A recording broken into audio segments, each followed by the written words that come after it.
do this. It's the Real Jonathan Smith Show on Indy Sports Ticket, 1430 AM, 93.9 HD2, and always on the free Indy Sports Ticket app. What's going on? Welcome into the Real Jonathan Smith Show here on Indy's Sports Ticket. Thank you for tuning in, no matter how you're tuning in, whether that's YouTube, Indy Sports Ticket. If you want to head over there and subscribe, maybe you're watching on X _ Jonathan Smith to follow me there and watch the show there. You can also listen on the Indy Sports Ticket app or 1430 AM if you're cruising around the Indianapolis area. What a weekend. Oh, what a weekend. Colts improved to 2-0. Indiana 3-0, looking really good, beating, Indiana State 73-0 or whatever it was. Purdue didn't look terrible against USC. Just a great football weekend in the state of Indiana. And I obviously have to start with the Colts. And that, I don't want to call it a lucky win. Let's just call it an incredible win over the Denver Broncos, who played a really good game. Neither team's defense could stop the opposing team's offense.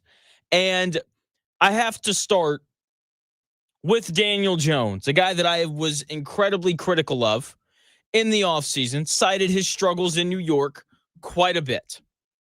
Last week, after the game against the Miami Dolphins, I said that Daniel Jones played a B-plus game. And that didn't make people happy.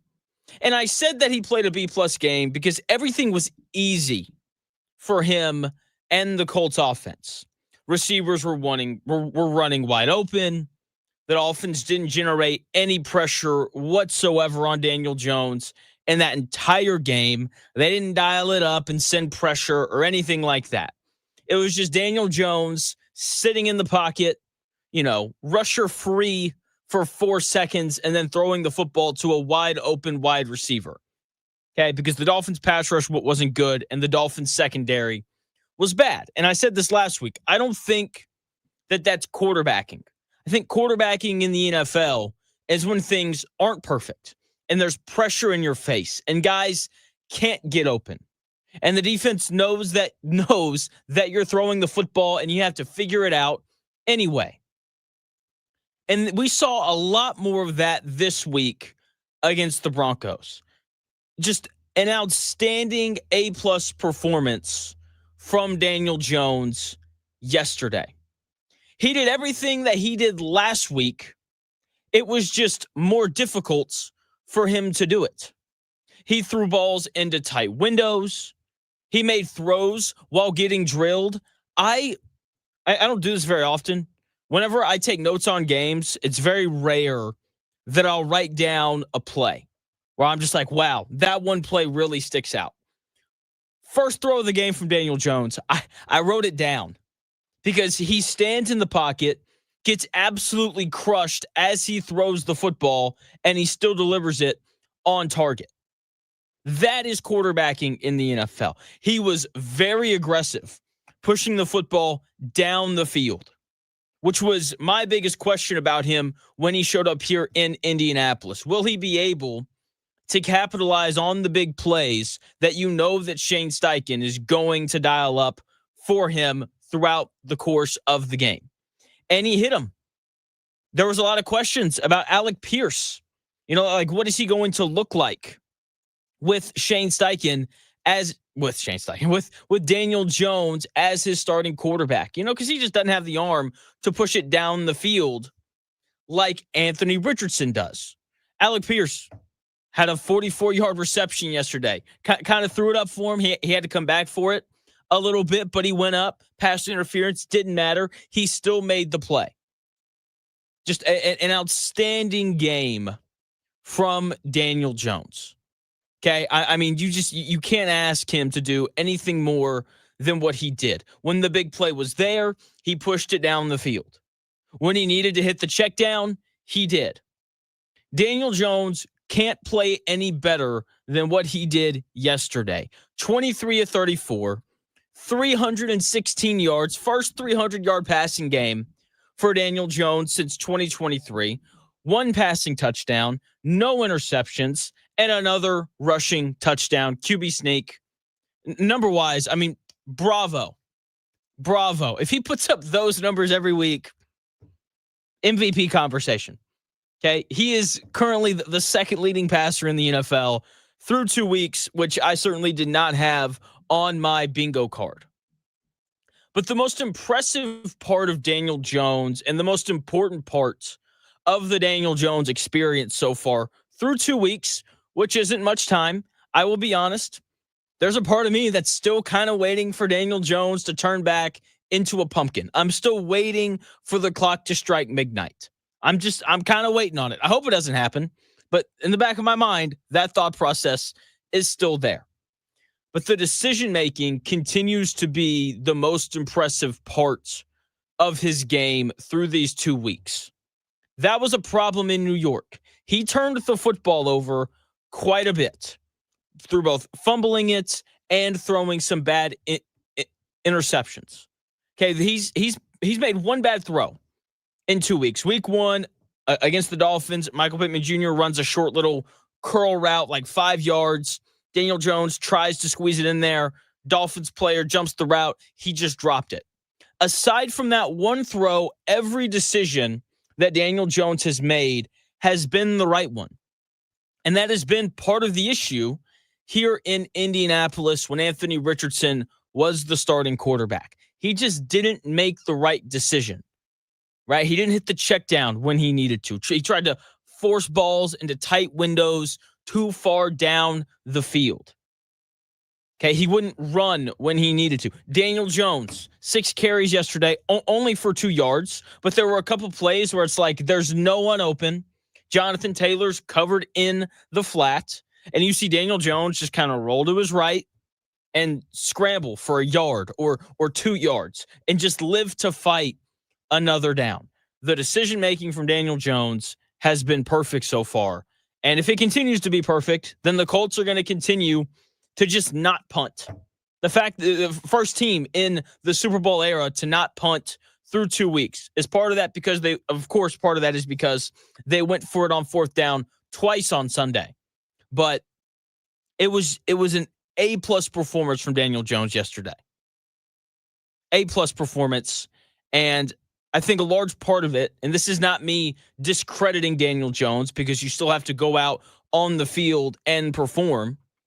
Shane Steichen has done such a good job of just making things easy for Daniel Jones. Okay? Like, he's just made things easy. Like, there were plenty of instances where players were running wide open yesterday. Like the first big play to Tyler Warren, where Shane Steichen lines him up in the backfield, and then he runs a corner route out of the backfield off of play action, and he's just wide open 20 yards down the field. Like, good throw by Daniel Jones. Does Anthony Richardson make that throw? I don't know. Probably not, given everything that we'd seen from him. But in terms of scheme, Shane Steichen has done a really good job of scheming guys open, because there were still plenty of instances yesterday where Jonathan Taylor's wide open on a swing route running out of the backfield. Josh Downs is wide open, 8 yards down the field. Okay, scheming up one-on-one opportunities for Alec Pierce to be able to go up and make a play, right? Getting Tyler Warren wide freaking open on multiple occasions yesterday. So part of this is Shane Steichen. And I'll say it again, as I said all offseason, that guy is a good coach. To go 17-17 with Anthony Richardson, Gardner Minshew, and Joe Flacco as your quarterbacks, combined with, at best, the 28th ranked defense in the NFL, is very hard to do. Shane Steichen, good head coach. He's finally got a competent quarterback.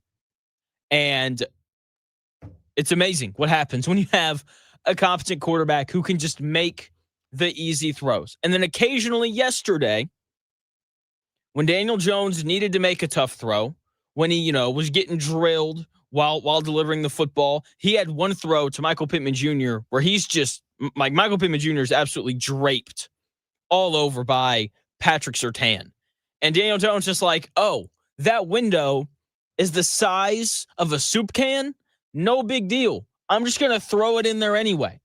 And he did. The short to intermediate accuracy from Daniel Jones has been impeccable so far through these first 2 weeks. That, with the good decision-making, combined with Shane Steichen's ability to scheme up wide open plays down the field, has led to the Colts not punting for 2 weeks and to being 2-0. Great performance from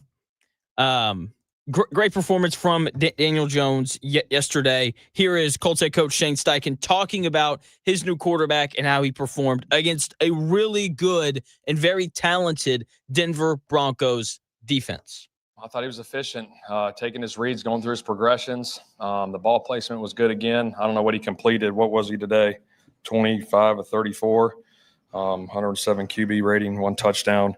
Like I said, I think the O-line did a hell of a job. I thought all the receivers did a nice job. Tyler Warren did a nice job.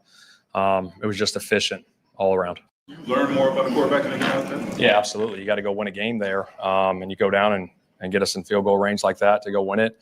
But I thought he was good all around all day, doing everything, taking the checkdowns when they were there, had some shots up, hit one to Alec, obviously, a big play there. But I thought it was efficient overall. Efficient. That is the word to describe Daniel Jones these first 2 weeks, according to Colts head coach Shane Steichen. Good decision-making from your quarterback, paired with a good running game, paired with a good group of wide receivers, leads to your team not having to punt through 2 games. This Colts roster, it's good. This Colts offensive line has been outstanding. Tanner Bortolini and Matt Gonsalves have both greatly exceeded the expectations that I had for them through these first 2 weeks. Okay, you heard, look, if you're an offensive lineman, I don't want to hear your name. Don't want to hear it. Didn't hear Tanner Bortolini or Matt Gonsalves' names once yesterday.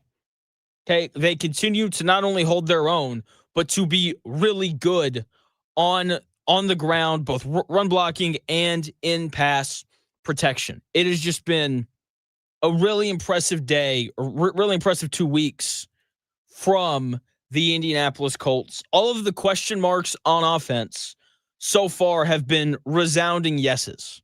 Daniel Jones was a question mark when he came here to Indianapolis. What is he going to look like? Can he have this career resurgence that we've seen Sam Darnold and Geno Smith have? So far, the answer has been yes.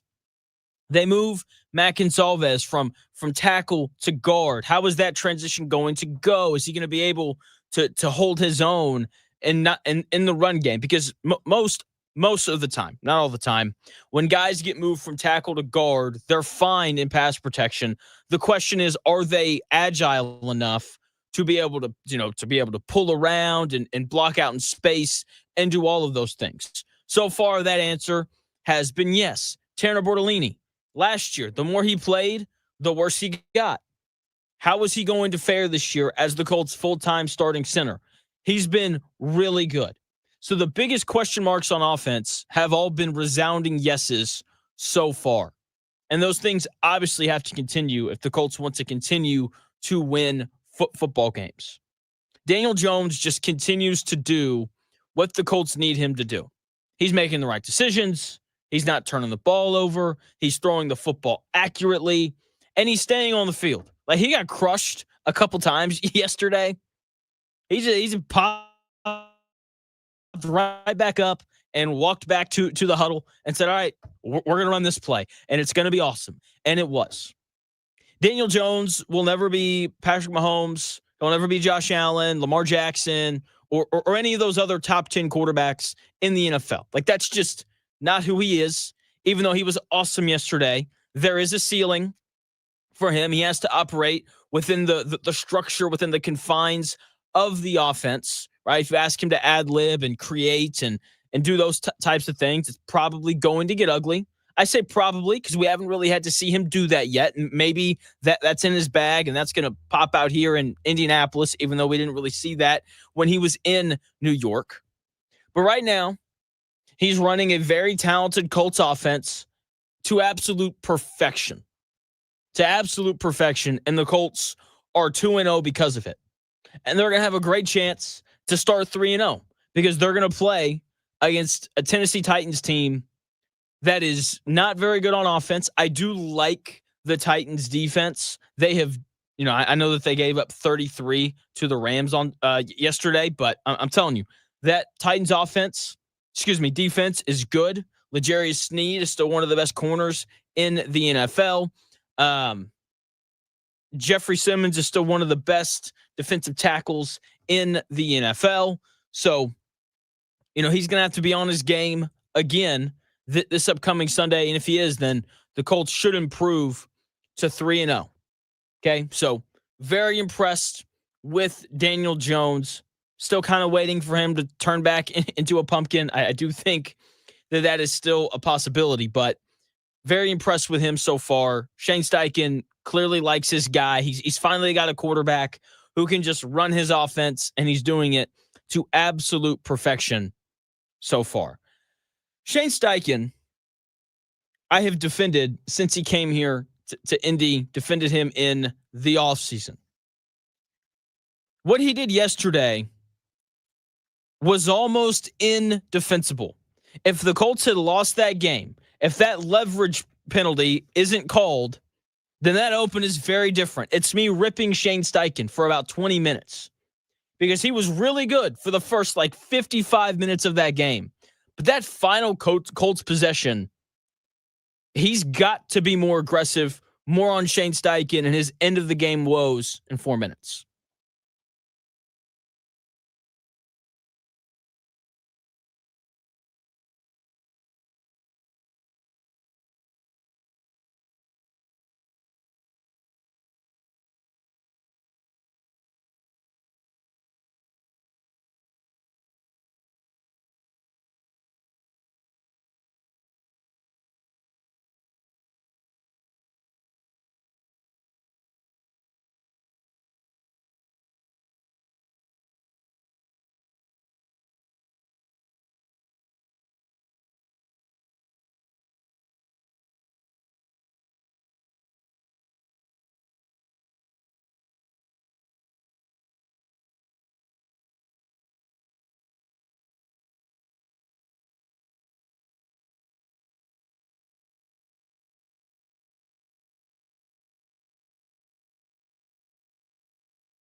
fits in today's sports world. It's here. The Real Jonathan Smith Show on Indy Sports Ticket 1430 AM, 93.9 HD2, and always on the free Indy Sports Ticket app. Welcome back to the Real Jonathan Smith Show here on Indy's Sports Ticket. Thank you for tuning in, no matter how you're tuning in, whether that's YouTube, Indy Sports Ticket. If you want to head over there and subscribe, maybe you're watching on X__Jonathan Smith to follow me there and watch the show there. You can also listen on that Indy Sports Ticket app or 1430 AM if you're driving around the Indianapolis area. So for those who missed the Open, Daniel Jones was awesome. Okay. A+ grade, was just so good.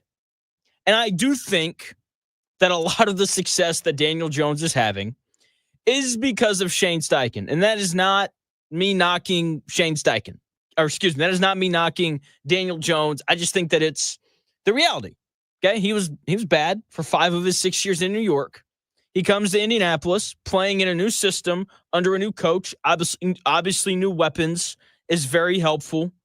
Right? And all of a sudden, he's just playing awesome. Okay? And I do think Shane Steichen in his scheme and his play calling, his ability to scheme up big plays down the field and get guys just wide open is really impressive. And I do think that is a large part of why the Colts are having success. Obviously, Daniel Jones still has to make the throws. Okay, that's been an issue here in Indianapolis. Shane Steichen scheming stuff up and then having a quarterback who doesn't make the throws. That has been problematic. Daniel Jones has come in and just done everything that he's supposed to do. And I like Shane Steichen. I've defended him really ever since he got here. It's when he comes out throwing the football the way that he does, though, it's just jarring for me. And it bothers me a little bit. But it works. Colts come out. They turn around. They hand the ball off to Jonathan Taylor, one of the best running backs in the league, on the first play of the game. And then Daniel Jones threw the football 5 times in a row. And every time that Daniel Jones drops back to pass, especially early, because I'm kind of old school, like, let's establish the run. You got a good offensive line. Jonathan Taylor's playing really well to start the season. So there's a part of me that's like, can we just establish the run early? And Shane Steichen's like, absolutely not. We're dropping back and we're throwing the football all over the yard. And they did it again, right? Five of the Colts' first 6 plays were pass plays.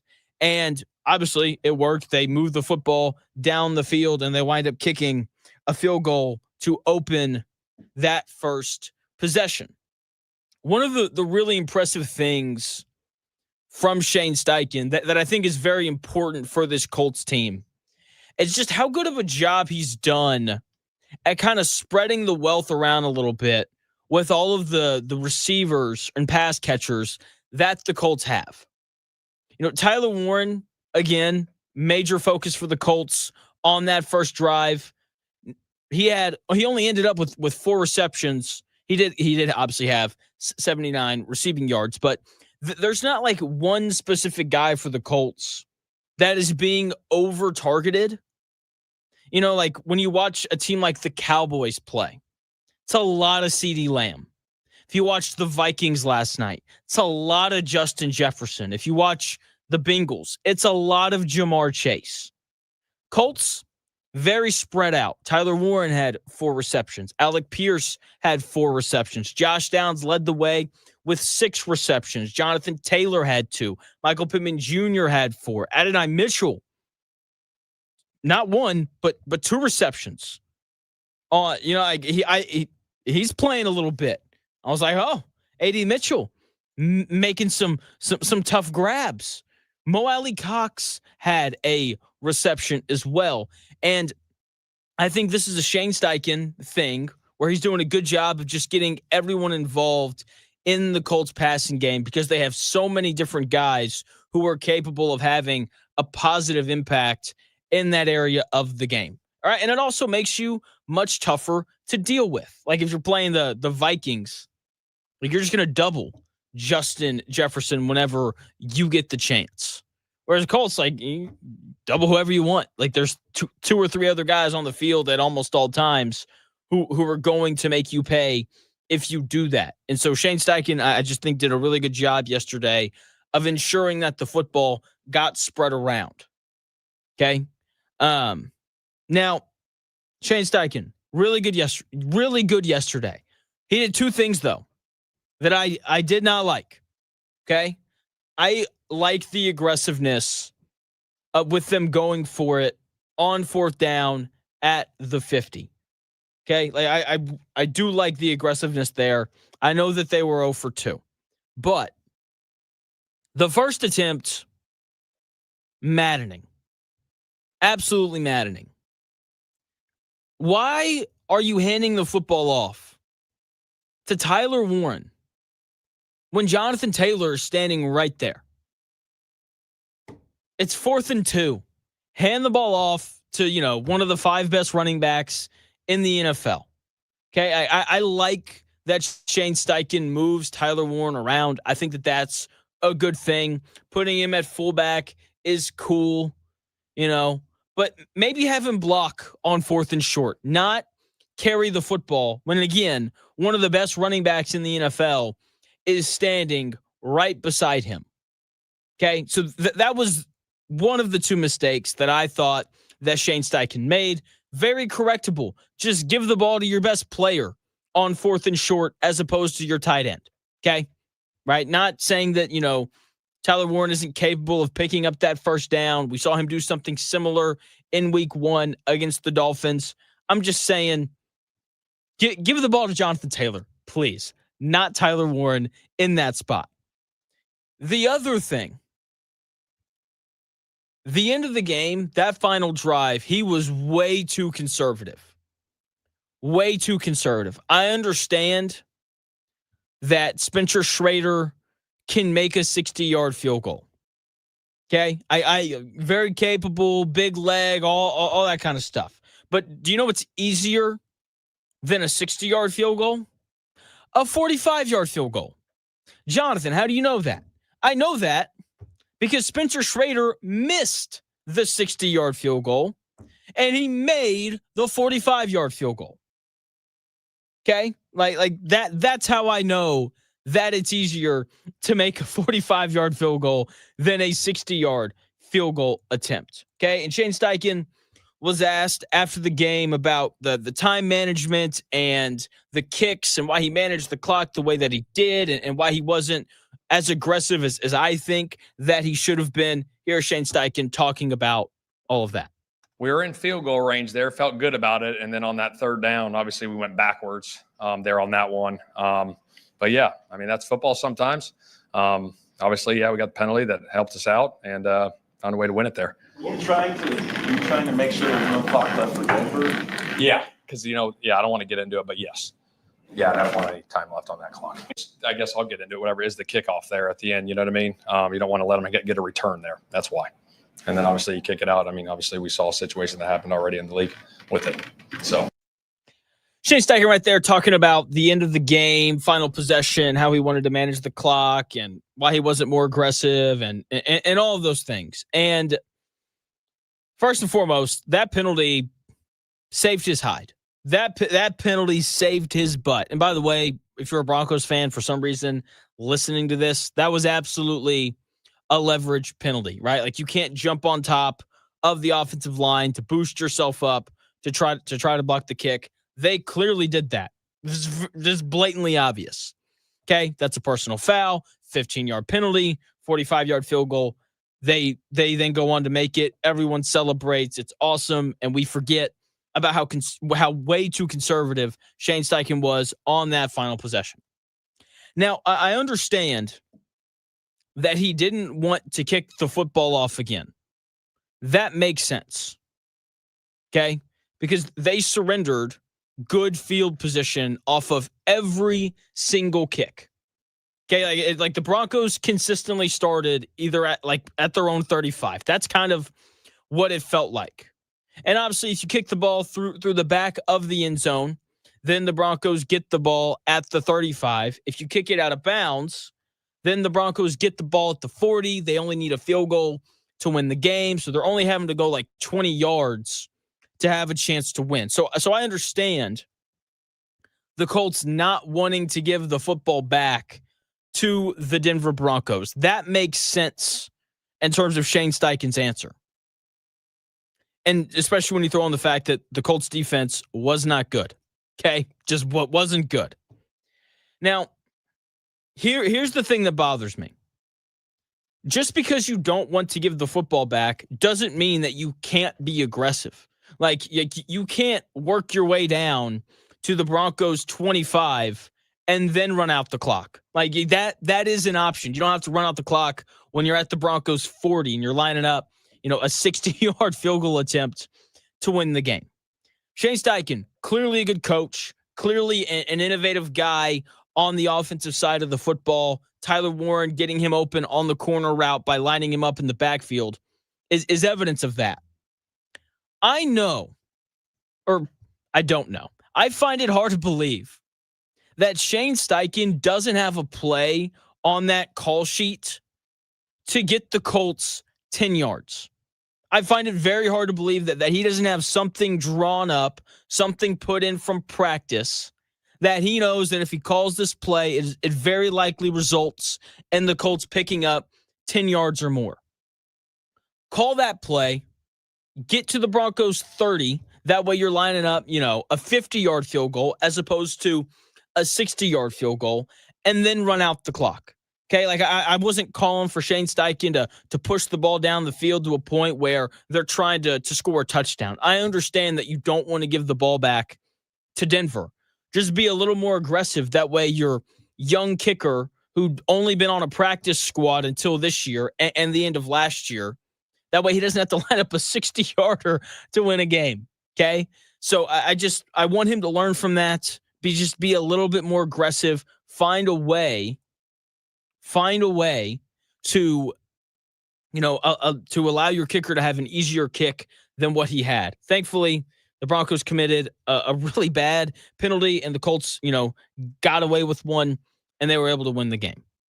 Now, the story, the thing that people are going to want to talk about today coming out of that game is the leverage penalty on the Broncos, which once again was clearly a penalty. And they're going to want to talk about Daniel Jones, who is going to continue to be a story this year because of what he's done so far in these first 2 weeks. But make no mistake about it, Jonathan Taylor is still the best football player on this team. And he showed why yesterday. Over 200 yards of total offense and a receiving touchdown. Every time he touches the football, something big can happen. The reason why Daniel Jones had his first 300-yard passing day since, 2023 is because he hit Jonathan Taylor in the flat, and Jonathan Taylor took off for 43 yards. That's the reality of it. He is still the best player on this Colts team. I think everyone understands that. Here is Daniel Jones after the game talking about Jonathan Taylor and his big performance. Yeah, it was great. I mean, he did a tremendous job. Made some big plays in the pass game, and then, ran the crap out of the ball. He did a really good job, like he always does, and was huge for us. And the guys up front played well, against a good front.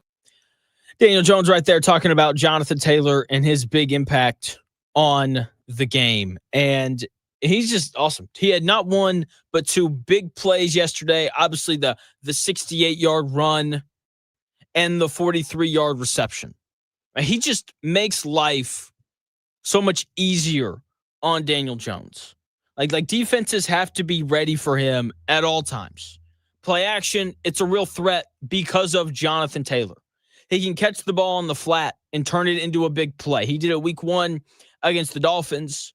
Daniel Jones throws the football 0 yards downfield, and then Jonathan Taylor turns it into a 16-yard play. Yesterday, Daniel Jones throws the football 2 yards downfield, and Jonathan Taylor turns it into a 43-yard play. Like that is just such an advantage. And then if things aren't working well in the passing game, you can just turn around and hand him the football. Okay, Jonathan Taylor is he's a riding lawnmower. So growing up, my dad had a saying, quote, I had boys, that way I wouldn't have to do work. And that's not exactly what he'd say. That's basically what the message was.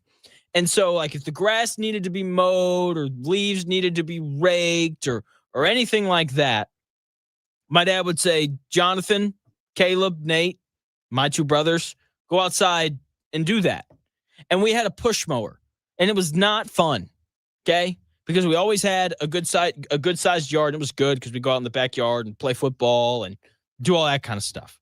And so he'd send us out, push mower. We would push mow the lawn, okay? And it sucked, okay? Not a yard work guy. And so I move out.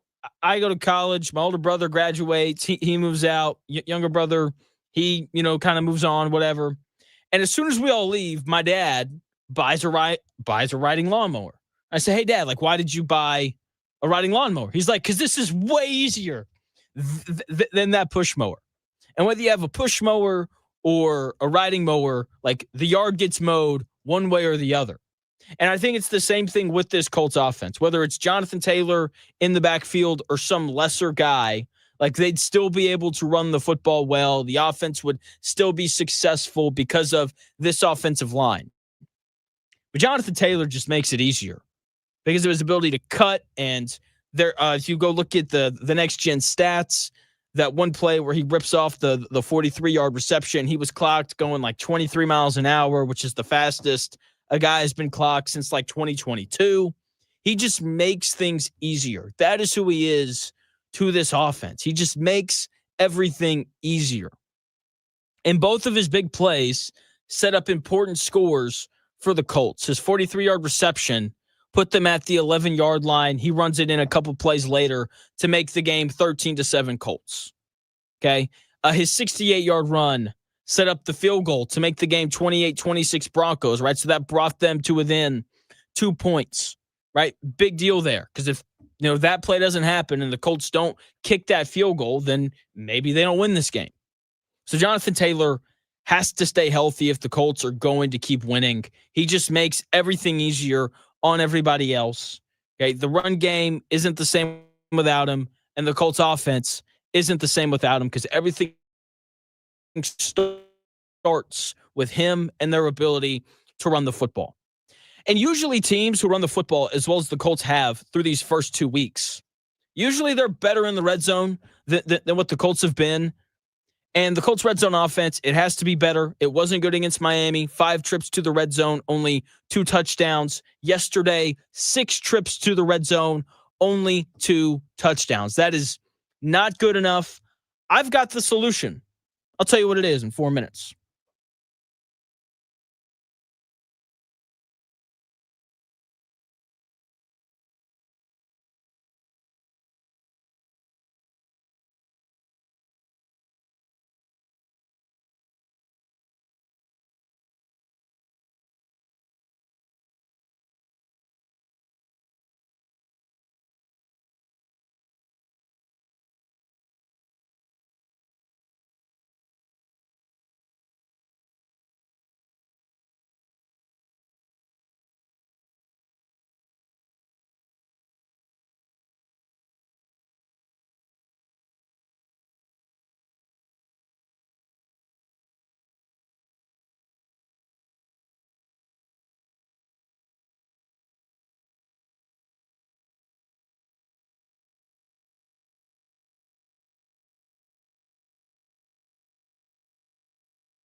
package at noon.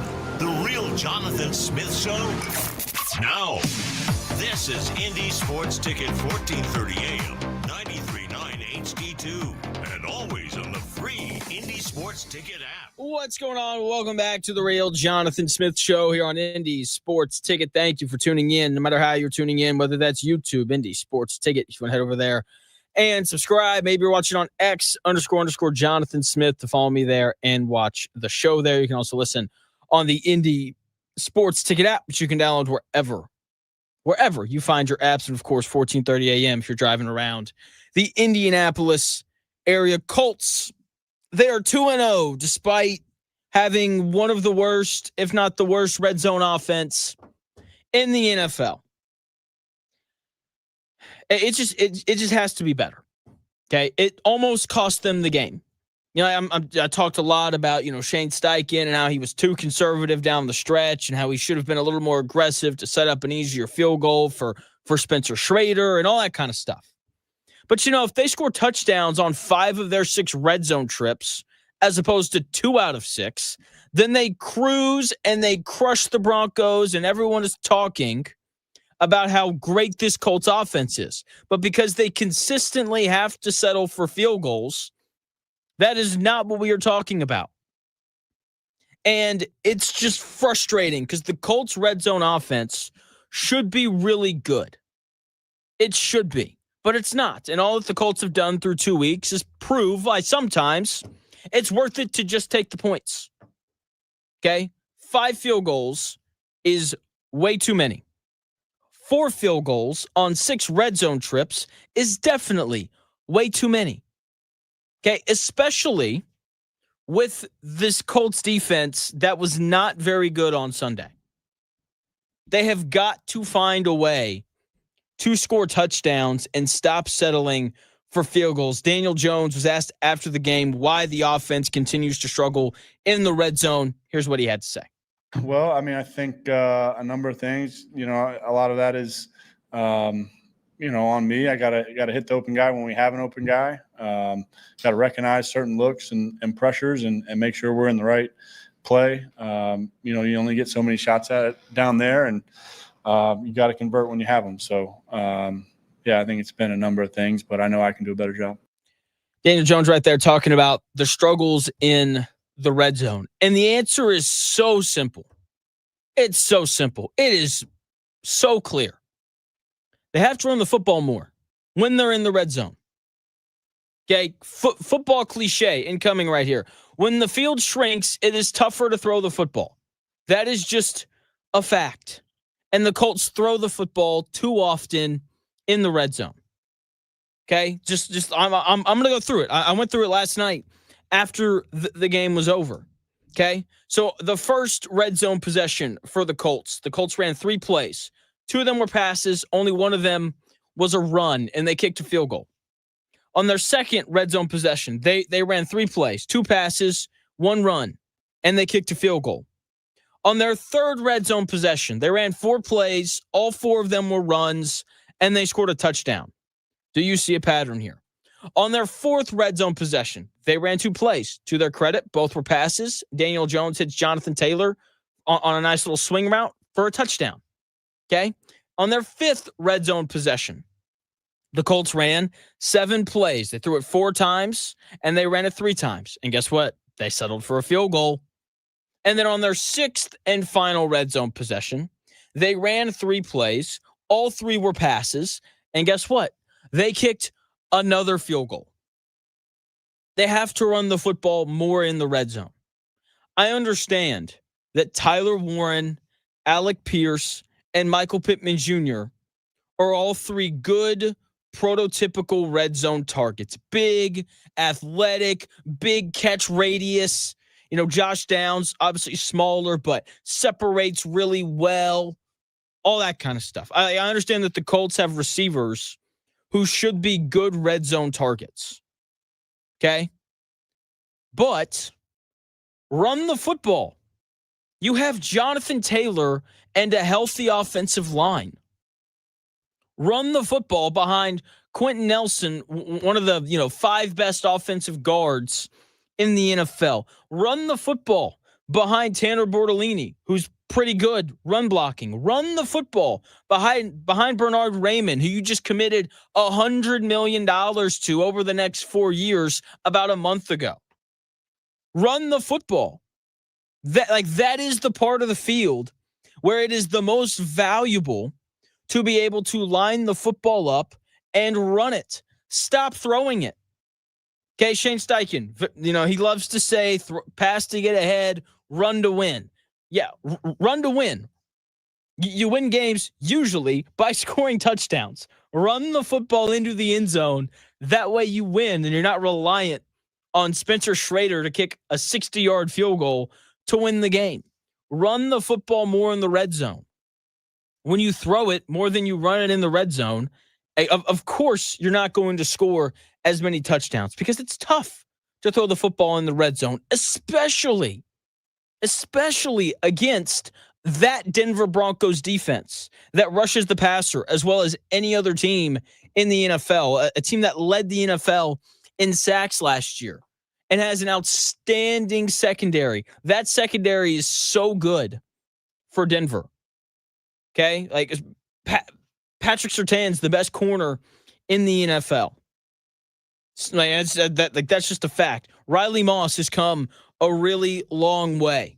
All right? Like that dude he plays so well. Okay, Hufunga playing safety. He's one of the best safeties in the NFL. That is a very tough unit between the pass rush and the secondary. That is a very tough unit to throw the football against, especially in a tighter area. Line it up, two tight ends, because the Colts can do that now because they actually have good tight ends, and run the football. Jonathan Taylor had an absolute day yesterday, 25 carries for 165 yards. Okay, that is over 6.5 yards a carry. Run the football. Run it with Daniel Jones for all I care. Little quarterback power. That's fine. Whatever you need to do there.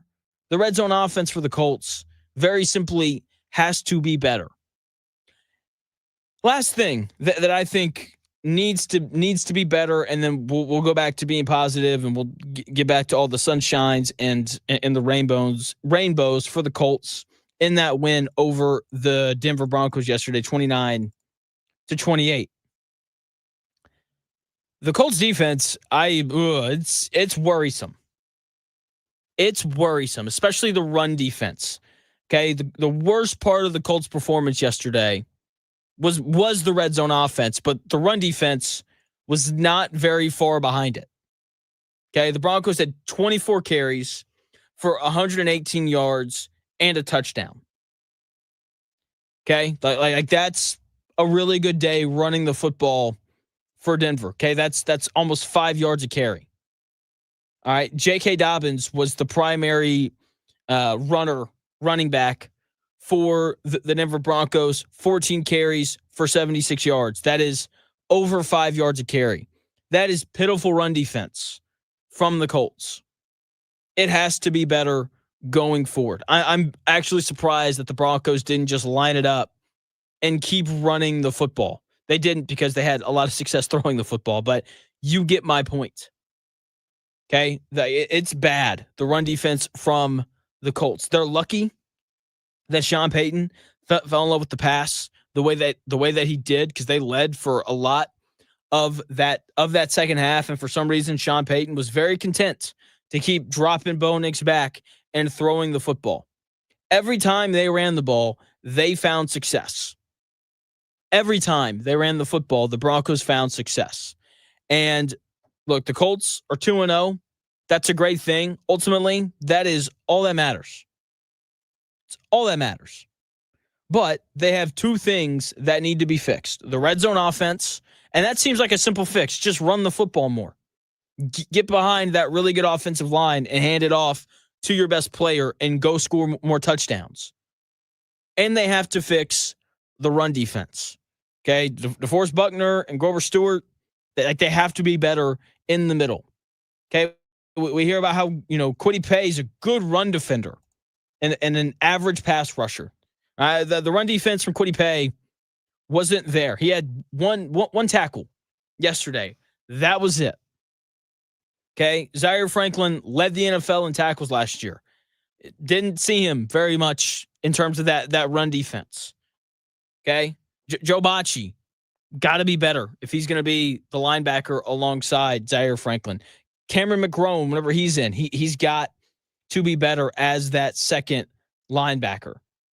Okay, it has not been good watching this Colts team try to defend the run these first 2 weeks. The Dolphins had their way running the football. The Broncos had their way running the football. They just, for some reason, didn't stay committed to it like they should have. Because like I said, every time the Broncos handed the football off, good things happened for them.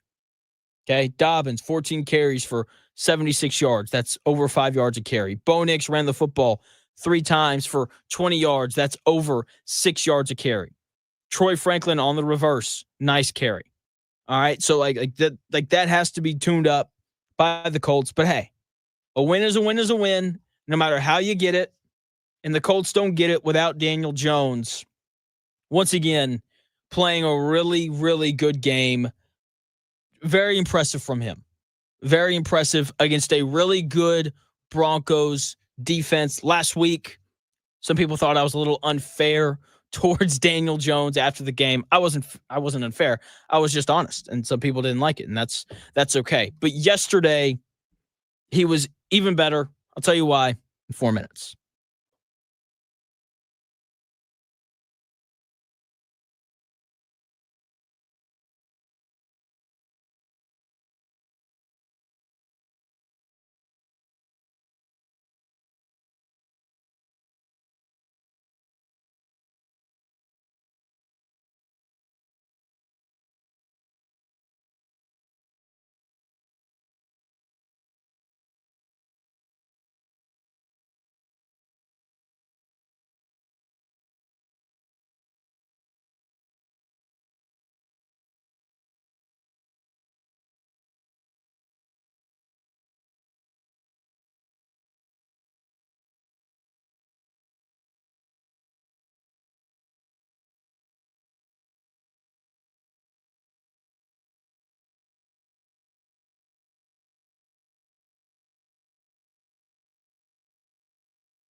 do this.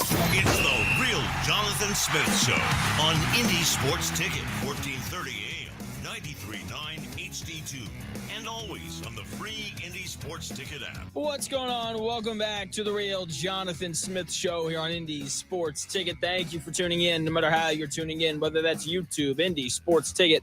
If you want to head over there and subscribe, maybe you're watching on X__Jonathan Smith to follow me there and watch the show there. You can also listen on the Indy Sports Ticket app or 14:30 a.m. if you're driving around the Indianapolis area, probably with a smile on your face because the Indianapolis Colts are now 2-0 after beating the Broncos at home 29-28. Colts still haven't punted through 2 weeks. First team in the Super Bowl era to do that. First team in the Super Bowl era to start the year 10 for 10, scoring on all 10 of their possessions to start the season. And a lot of that, not all of it, but a lot of that has to do with Daniel Jones. Okay. Last week, I said things about Daniel Jones and people didn't like it. It's all right. Truth hurts sometimes. But if you missed it, after the Dolphins game, I said that Daniel Jones played a B-plus game, right? Played well, but it wasn't like a great game because everything against the Dolphins was incredibly easy. Receivers were running wide open, untouched, just like they throw the football to somebody and there wouldn't even be a Dolphins defender on the screen. Daniel Jones had all the time in the world to throw the football against the Dolphins. The Dolphins secondary wasn't very good. And I just thought that the game was too easy for him to give him an A+. So last week was a B+ performance because quarterbacking in the NFL, all of them, every quarterback in the NFL plays well when they have time to throw the football and when guys are running around wide open. Russell Wilson, who hasn't been good in forever, tore the Cowboys up yesterday because Giants receivers were running wide open through that secondary, and the Cowboys pass rush moved to Green Bay, right? And he was awesome because of it. This week from Daniel Jones, it was an A+ performance. That was just an incredible game from Daniel Jones because everything that he did last week against the Dolphins with no pressure in his face, all the time in the world to throw, against a bad secondary, all of those things he did last week, he did again this week. But it was more difficult because the Broncos defense is actually good and they actually have guys who can cover and they actually have a pass rush. Daniel Jones threw balls into tight windows. Like there's one play, I'm pretty sure it was like 3rd and 7. Michael Pittman Jr. is being covered by the best cornerback in the NFL, Patrick Surtain. And Michael Pittman Jr. is running this crossing route right at the sticks. And I mean, he's blanketed by Surtain. And like the window is the size of a soup can. And Daniel Jones is like, that's fine.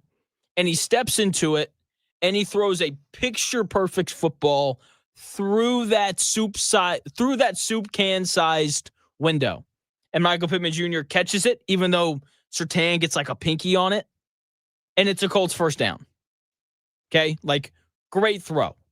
Okay. He made throws while getting drilled. I don't do this very often, but whenever I'm taking notes for a Colts game, they're very general.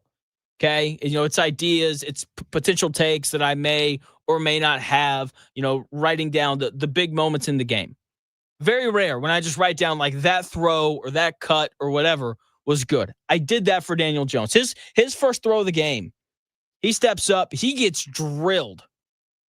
Absolutely drilled. Like helmet right in his chest. He stepped into it anyway and made a perfect throw. I believe it went to Tyler Warren. Okay, so he made throws while getting drilled. He put footballs through tight windows. He pushed the ball down the field, especially early. He was very aggressive, looking for the big play. And when the big play wasn't there, he found Jonathan Taylor in the flat. He found Josh Downs running a little drag route underneath. Okay, like he couldn't have played any better than what he did yesterday. Just an incredible performance from Daniel Jones. 23 of 34, 316 yards, 1 touchdown, no interceptions, and a rushing touchdown. Numbers wise, I mean, bravo. I mean, like, you're not putting up any better numbers than that. I mean, I guess you could. It'd just be really tough to against that Denver Broncos defense. And the most impressive part of the Daniel Jones experience thus far is the decision making. The decision making from Daniel Jones continues to be the best part of his game through 2 weeks. That was a problem in New York. If you go and you look at his turnover numbers in New York, there's a lot of them.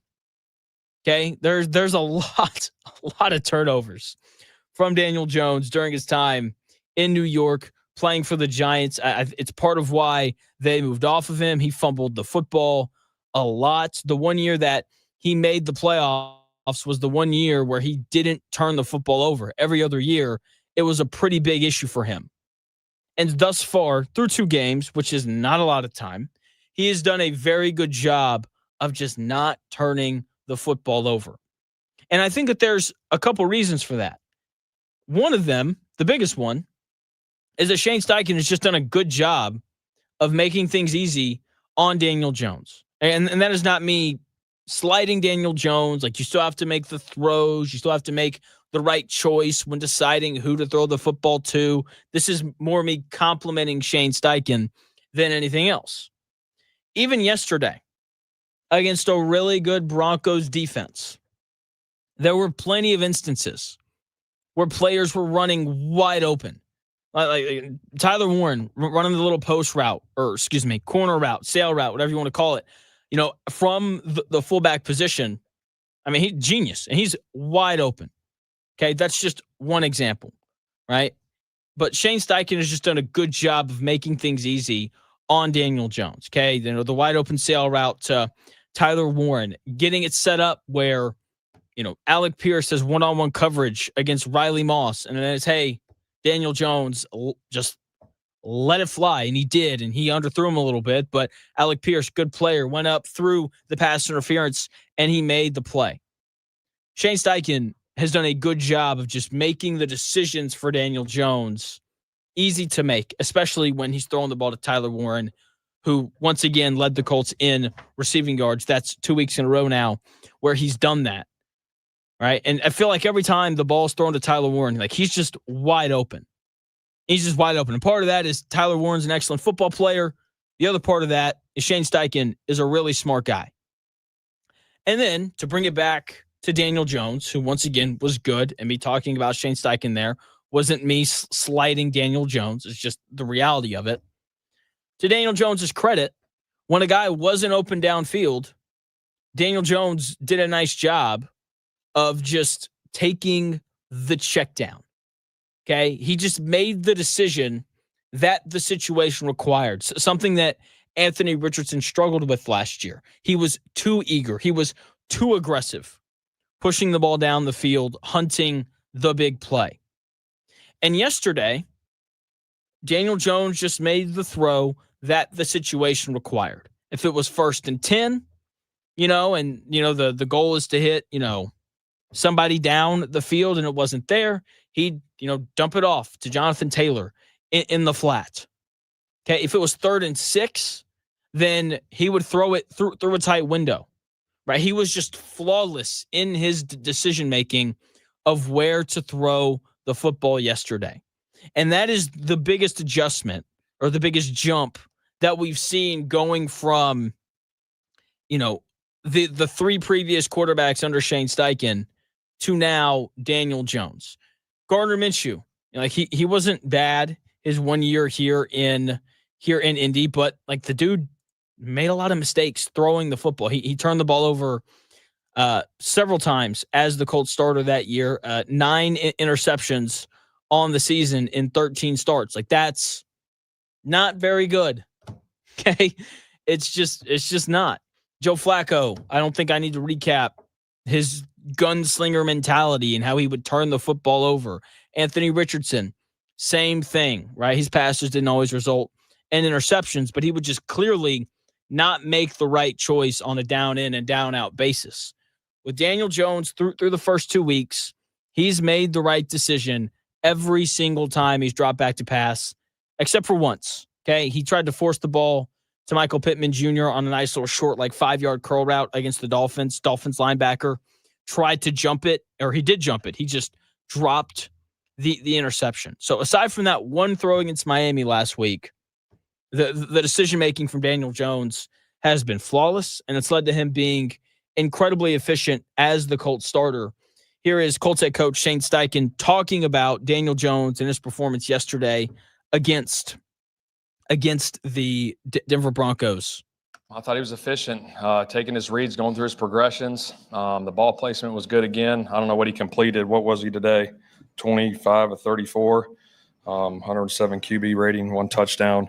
Like I said, I think the O-line did a hell of a job. I thought all the receivers did a nice job. Tyler Warren did a nice job. It was just efficient all around. You learn more about a quarterback in a game like that? Yeah, absolutely. You got to go win a game there, and you go down and get us in field goal range like that to go win it. But I thought he was good all around, all day, doing everything, taking the checkdowns when they were there, had some shots up, hit one to Alec, obviously, a big play there. But I thought it was efficient overall.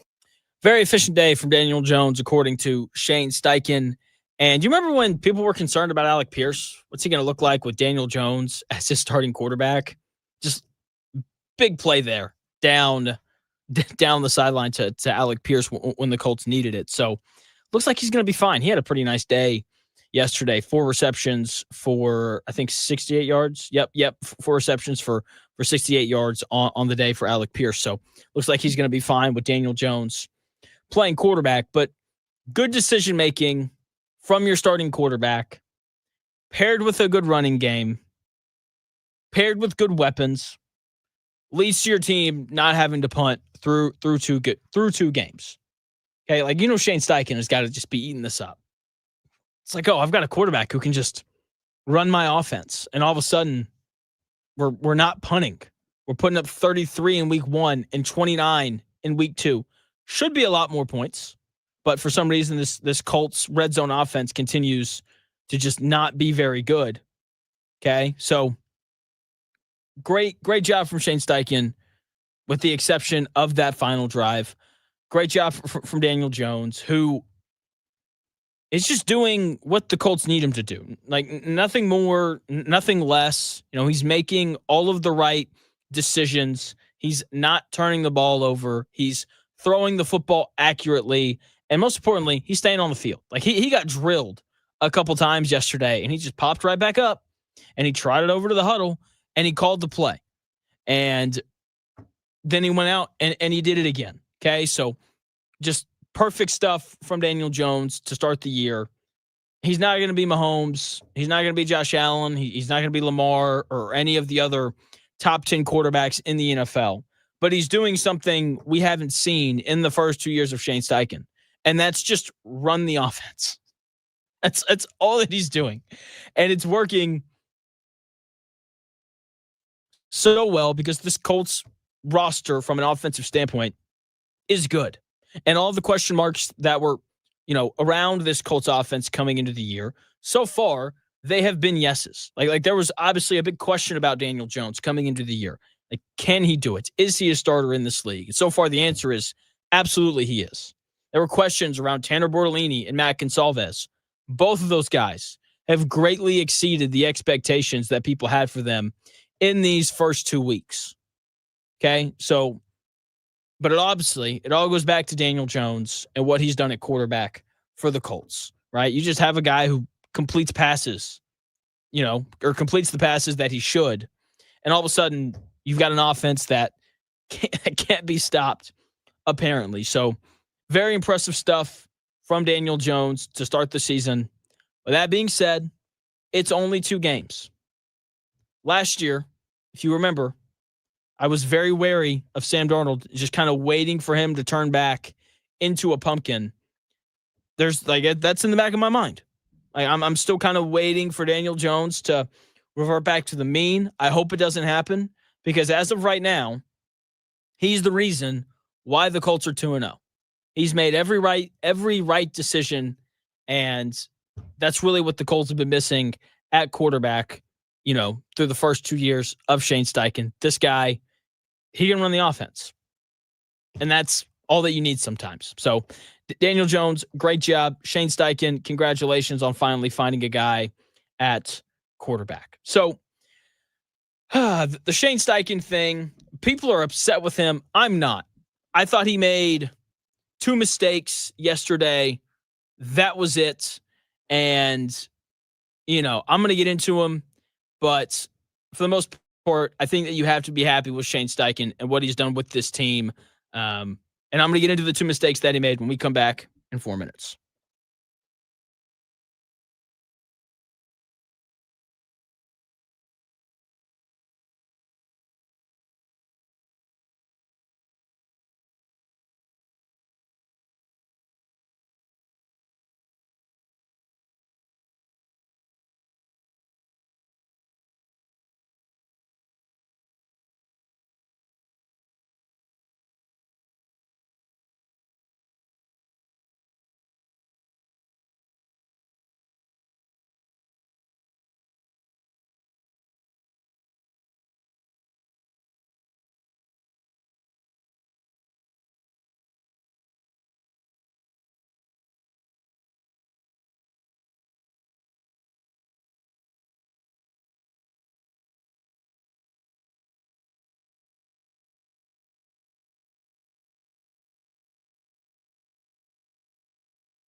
Man, for some reason, listening to this, that was absolutely a leverage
may, one day, be a must-listen for sports enthusiasts. Yeah, and monkeys might fly out of my butt. Uh-oh. The Real Jonathan Smith Show on Indy Sports Ticket 1430 AM, 93.9 HD2, and always on the free Indy Sports Ticket app. Welcome back to the Real Jonathan Smith Show here on Indy Sports Ticket. Thank you for tuning in, no matter how you're tuning in, whether that's YouTube, Indy Sports Ticket. If you want to head over there and subscribe, maybe watching on X _ Jonathan Smith to follow me there and watch the show there. You can also listen on that Indy Sports Ticket app or 1430 AM if you're just driving around the Indianapolis area. The Real Jonathan Smith Show was sponsored by Holiday World and Splashin' Safari. Get down there, have a good time before it cools off too much. You know, you don't want to be at an amusement park / water park when it's cold. You want to be there when it's still a little toasty. So get down to Holiday World and have just a great time. Make some memories with, your family, and just have a good time. Because who doesn't have a good time at Holiday World? I had a good time yesterday watching this Colts team. Okay, Shane Steichen, he's under some heat for some reason. I thought he was good yesterday, except for two things. Okay, I still believe that the majority of the Daniel Jones success is because of Shane Steichen. Okay, and I'm going to continue to feel that way for probably a while, right? Daniel Jones, when you're bad for 5 or 6 years in New York, and then you change coaches, and all of a sudden you're playing really well, I'm going to give the coach the majority of the credit. Okay, Shane Steichen continues to come out throwing the football. It bothers me a little bit because I do think that this Colts team should be a run-first operation. Okay, so they come out yesterday. Jonathan Taylor gets the first carry of the game, first play of the game. They hand it off, and I'm like, that's great. Run the football, please. And then Daniel Jones threw the ball 5 times in a row. And it rattles me a bit whenever it happens just because of what I think the Colts should be. But to Shane Steichen's credit, it worked. They moved the ball down the field, and they kick a field goal to go up 3-0. And one of the really impressive things about the passing game from the Colts has been Shane Steichen and his ability to just kind of keep everyone involved and engaged in the passing game, because there's a lot of mouths to feed in terms of the Colts pass catchers. And, we saw it in week 1. There wasn't like one specific guy who got way more targets than everybody else. Saw it again this week. Tyler Warren had 4 receptions. Alec Pierce had 4 receptions. Josh Downs had 6 receptions. Jonathan Taylor had 2 receptions. Michael Pittman Jr. had 4 receptions. A.D. Mitchell, he had two receptions. He didn't play much yesterday, but when he was on the field, he took advantage of the opportunities that he had. Mo Alley Cox, he had a reception as well. Just a really good job from a play calling aspect of kind of spreading the wealth around a little bit. Not only to Michael Pittman Jr. and Downs and Tyler Warren, but kind of getting everyone involved. It's been a very impressive part of the Shane Steichen offense so far to start the season. Now, there's a lot of good with Shane Steichen yesterday. I thought the play calling was nice. The play design was impressive.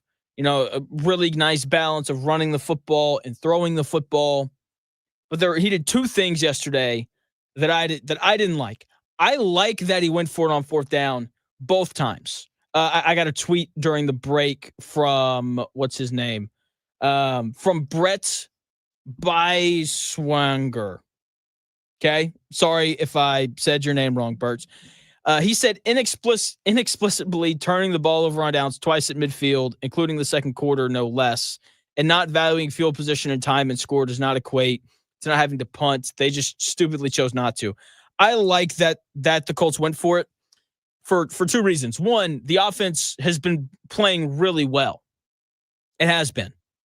Okay, like the offense has been clicking. Guys are getting open. Jonathan Taylor is running the ball well. Like the offense is moving really, really well. It's been impressive to watch these first couple weeks. So I don't mind riding with the hot hand because the offense has been hot to start the season. The other thing, it was very early. It was very apparent very early that the Colts were not going to stop the Broncos. And they didn't. Okay? The Broncos had 1 turnover. right? And it was because Bo Nix just made a bad throw. Very similar to the Tua throw in week 1 where he sails it and it lands in Cam Bynum's lap. Same thing. Bo Nix made a bad throw. Cam Bynum, to his credit, he took advantage of it. He made a big play. Colts ended up going down the field and responding with points. So I like Shane Steichen going for it on 4th down both times. What I did not like was on the first attempt, how about we don't hand the ball off to Tyler Warren? Especially when Jonathan Taylor is standing right there.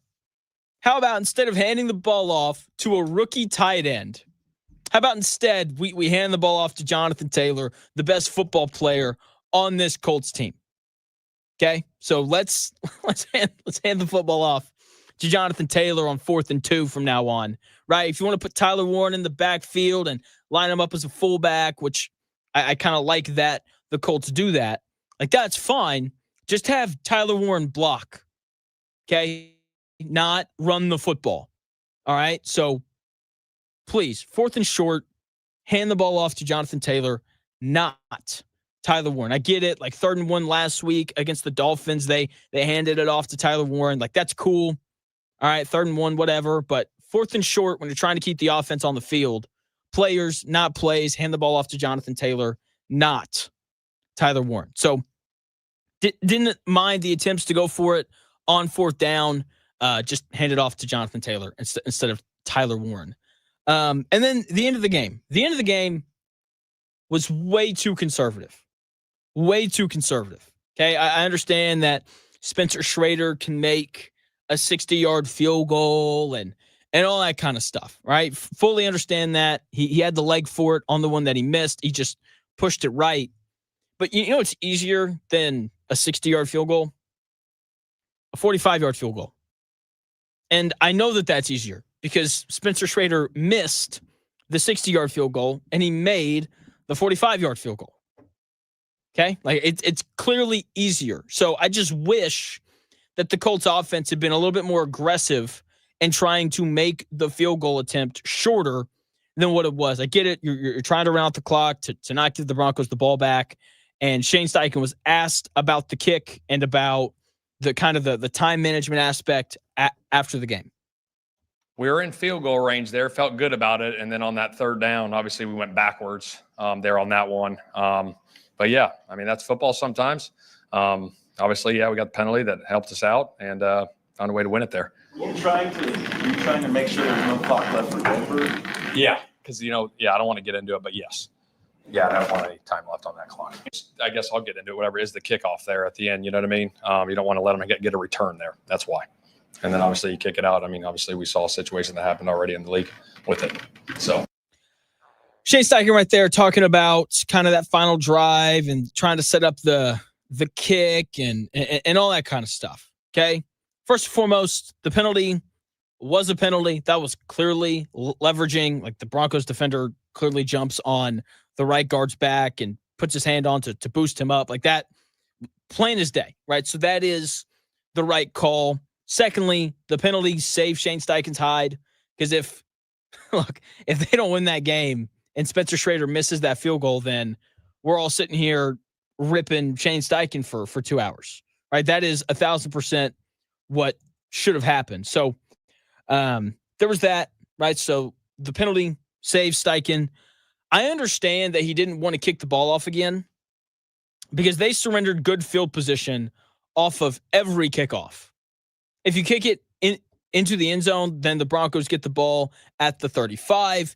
If you kick it out of bounds, then the Broncos get the ball at the 40. So they've got to pick up, 15 yards to have a chance to maybe, kick another field goal and win the game, 31-29. So I understand not wanting to give the ball back, given how the kickoffs had gone, just in terms of the returns from the Broncos. A lot of them ended up somewhere between the 30 and the 35. And then obviously out of bounds or out of the back of the end zone gives them even better field position. Here's my thing with Steichen, and this is the thing that bothered me about the end of the game clock management kind of stuff. Okay, Shane Steichen is clearly a good coach. Clearly a good coach. All right. He's 2 games over 500 with the combination of Joe Flacco, Anthony Richardson, Gardner Minshew, and now Daniel Jones as his starting quarterbacks. All right. Like that's like to be over 2 games over 500 with that array of quarterbacks, starting for you is impressive. He's clearly an innovative, smart offensive head coach. Okay. If you don't believe me, I will refer you back to the play where Tyler Warren gets wide open by running a corner route after lining up in the backfield. Okay. Like that is evidence of, Shane Steichen's ability to be innovative and creative and get guys open. He's got a big play sheet that he holds on to all game.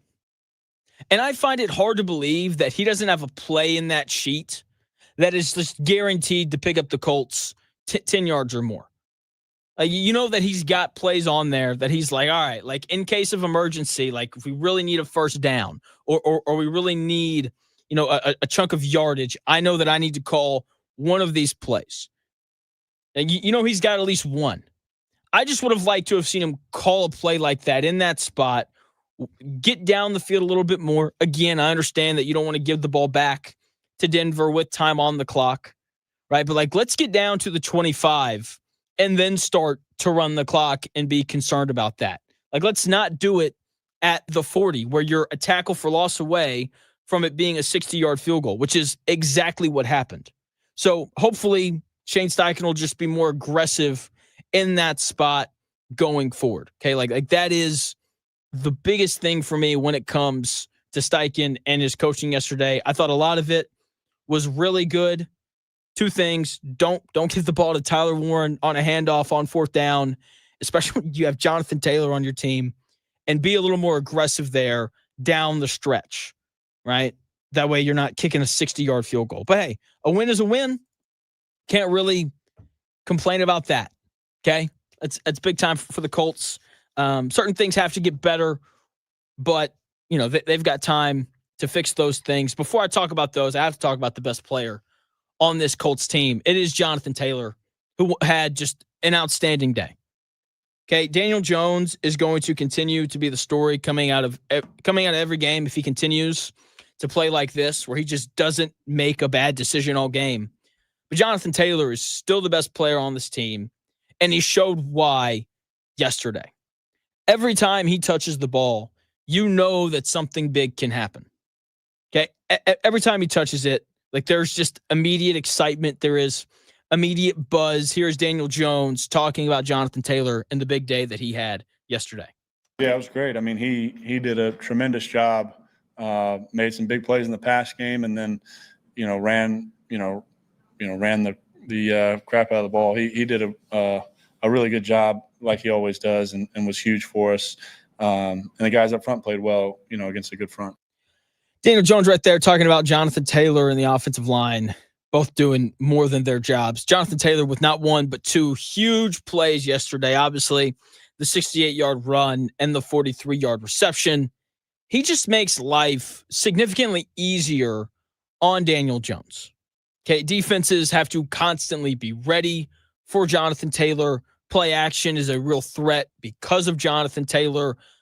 We've seen it 2 weeks in a row now where he catches the ball in the flat and then he turns it into a big play. He had the play last week against the Dolphins where he catches it and he makes 2 guys miss and he turns it into a gain of 16 yards. Obviously yesterday, the 43-yard reception was a big deal. And then obviously if guys aren't getting open and you're struggling to throw the football, you can just turn around and hand the football off to Jonathan Taylor and he can really make it work from that perspective as well.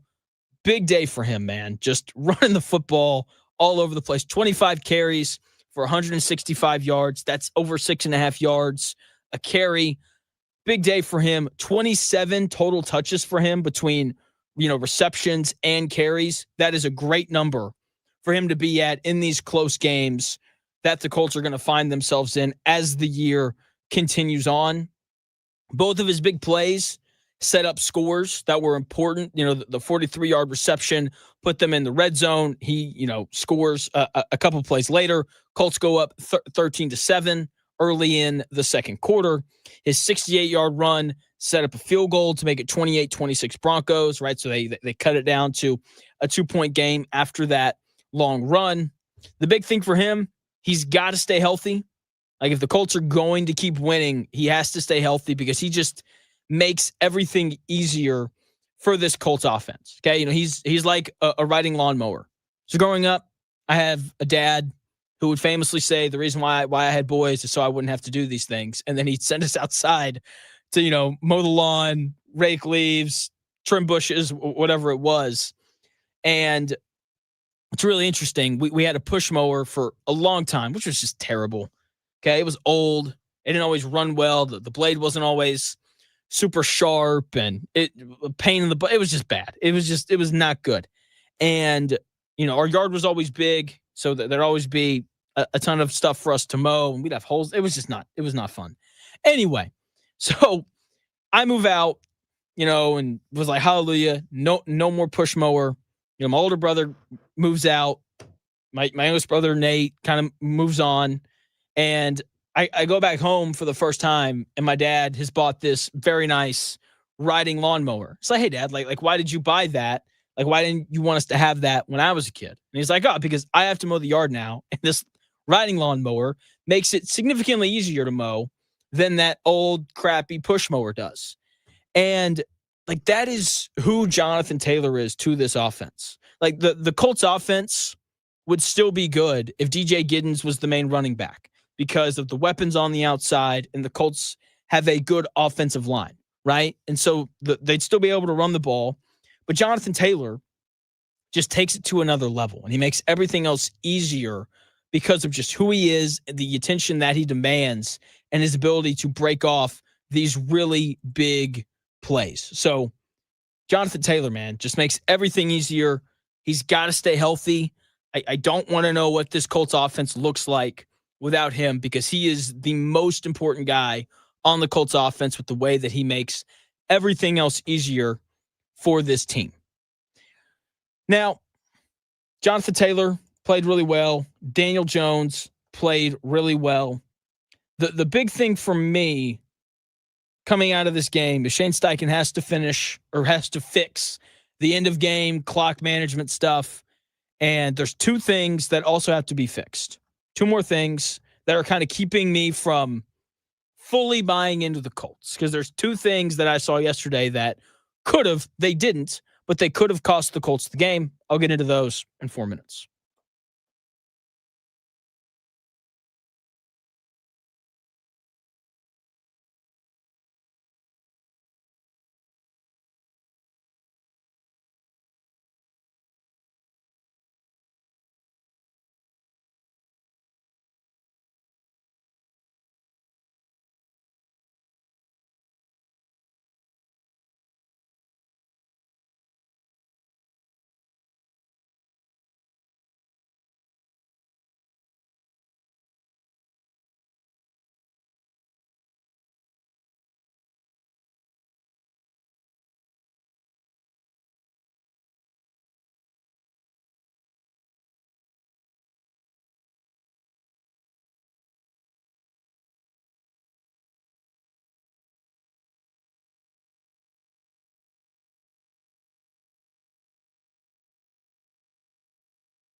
The best takes.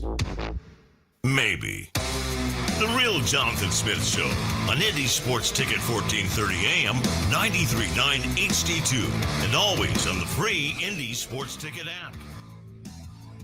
Welcome back to the Real Jonathan Smith Show here on Indy's Sports Ticket. Thank you for tuning in, no matter how you're tuning in, whether that's YouTube, Indy Sports Ticket. If you want to head over there and subscribe, maybe you're watching on X __ Jonathan Smith. If you want to follow me there and watch the show there, you can also listen on that Indy Sports Ticket app, which you can download wherever you find your apps. Of course, 14:30 a.m. if you're driving around the Indianapolis area. Big win for the Colts yesterday, 2-0. But they've got some things that they've got to clean up if they want to keep winning. Thankfully, they've got the Titans this next week, who have not looked very good as they start the season 0-2. The biggest thing for the Colts is the red zone offense has to be better. If they lost yesterday, there would have been, a lot of heat on Shane Steichen for how he kind of managed the end of that game. But the red zone offense would have come under a microscope as well. They entered the red zone 6 times and they only scored 2 touchdowns. That's not good enough. Okay. To the Colts' credit, they are proving why sometimes it's worth it to just take the points. Okay. But 5 field goals, that's way too many, especially with this defense that wasn't great on Sunday. And I'm not convinced is going to be consistently great throughout the course of this season. Okay. Like when they get into the red area, they have to start scoring touchdowns. Like that game isn't a contest. If they just score touchdowns when they're in the red zone yesterday. I mean, seriously, like that was the biggest thing. Once again, 5 field goals, way too many. Daniel Jones was asked yesterday after the game about the struggles in the red zone, and here's what he had to say. Well, I think a number of things. A lot of that is on me. I gotta hit the open guy when we have an open guy. Got to recognize certain looks and pressures and make sure we're in the right play. You only get so many shots at it down there, and you got to convert when you have them. So, I think it's been a number of things, but I know I can do a better job. Daniel Jones right there talking about the struggles in the red zone, talking about how he's got to hit guys when they're open and, all this kind of stuff. I don't think Daniel Jones is the problem in the red zone. I think the play calling is the problem in the red zone. They have to run the ball more. Simple as that. Like when the field shrinks, it is tougher to throw the football. Okay? Like that is a fact. You hear people say that all the time, right? Because you can't stretch the defense as much. You can't do anything like that. Okay? So here, just listen to these numbers and the way that the Colts ran plays in the red zone throughout the game. So their first red zone drive, they ran 3 plays in the red zone. 2 of them were passes, only 1 run. They kicked a field goal. On their second red zone possession, they ran 3 plays, 2 passes, and 1 run. They kicked a field goal. On the Colts' third red zone possession, they ran 4 plays. All 4 of them were runs, and they scored a touchdown. Who would have thought? On their fourth red zone possession, they ran 2 plays. To their credit, both were passes. Daniel Jones hits Jonathan Taylor wide open for a touchdown. On their 5th red zone possession, they ran 7 plays. They threw it 4 times. They ran it 3 times, and they kicked a field goal. On their 6th and final red zone possession, they ran 3 plays. All 3 were passes, and they kicked a field goal.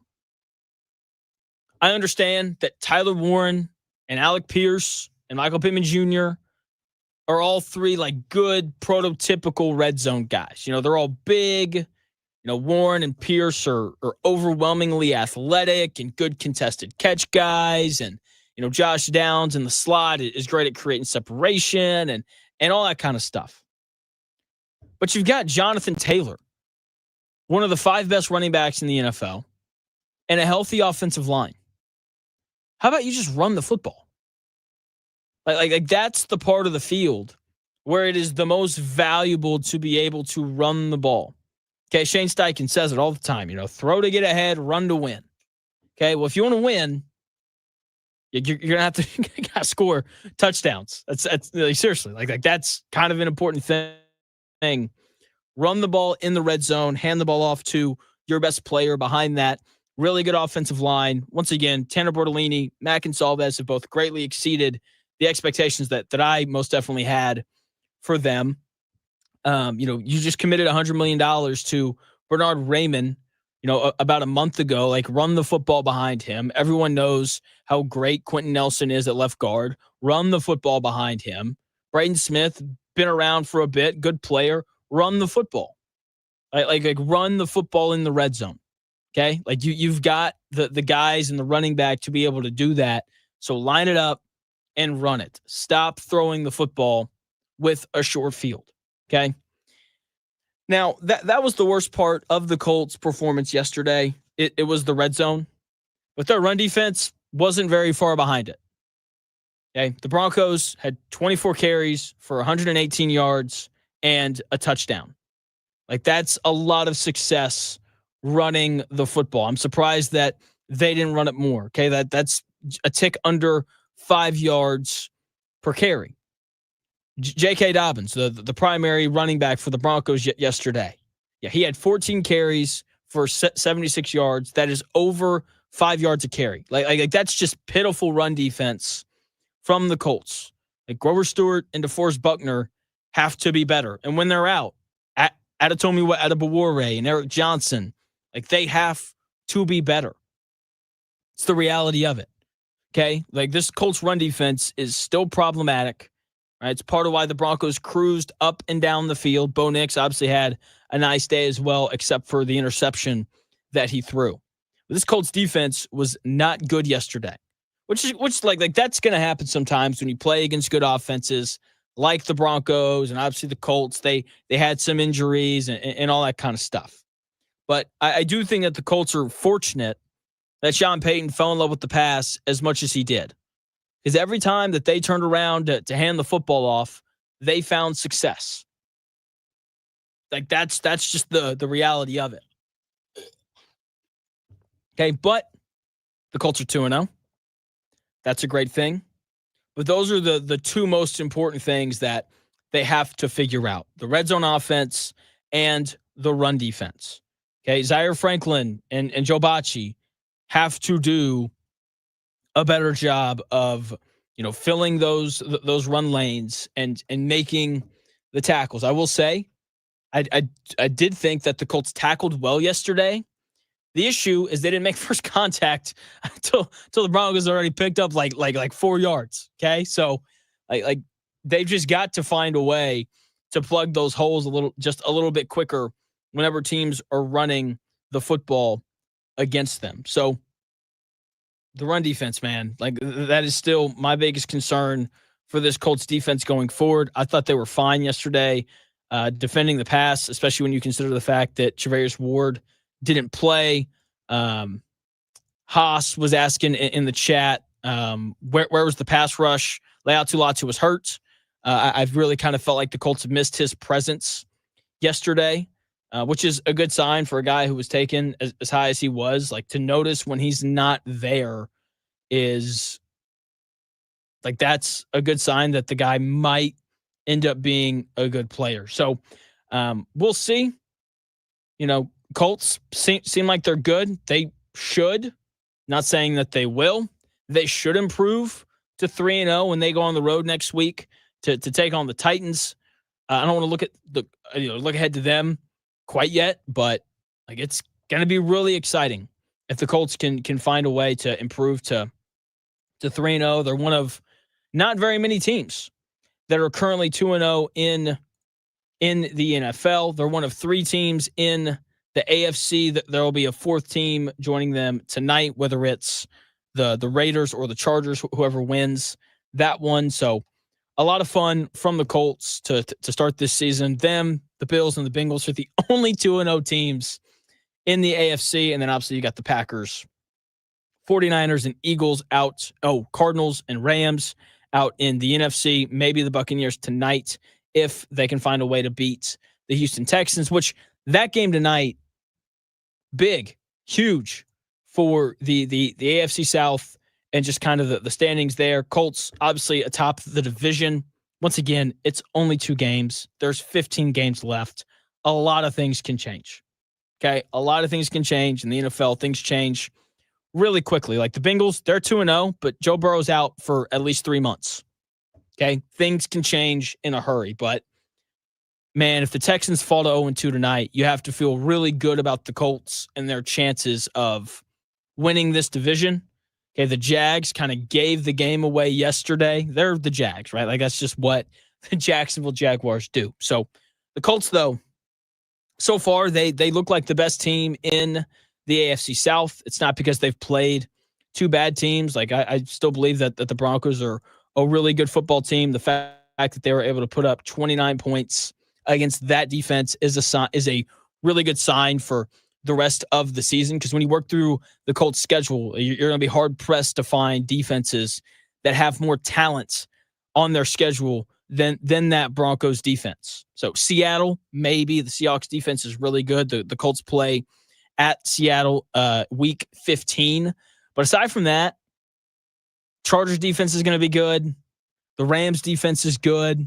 But aside from that, there's not too many daunting defenses for the Colts to face. So I feel really good about the offense. The defense, I've still got my questions. Just clean up the red zone stuff. And the Colts may just be able to out on their way to winning a whole bunch of games. That's going to do it here on the Real Jonathan Smith Show. The Dan Ackett Show comes your way next. Should be a normal Monday. Todd Leary and Kent Sterling for the Power Hour, presented by Rhino Shield. I'll be back tomorrow from 10 to noon with more thoughts on the Colts. Didn't even get to all of my stuff on their win yesterday, so I'll get to the rest of it tomorrow. It'll be really good. So come back here, 10 a.m. sharp. I will talk to you then. The Dan Ackett Show comes your way next.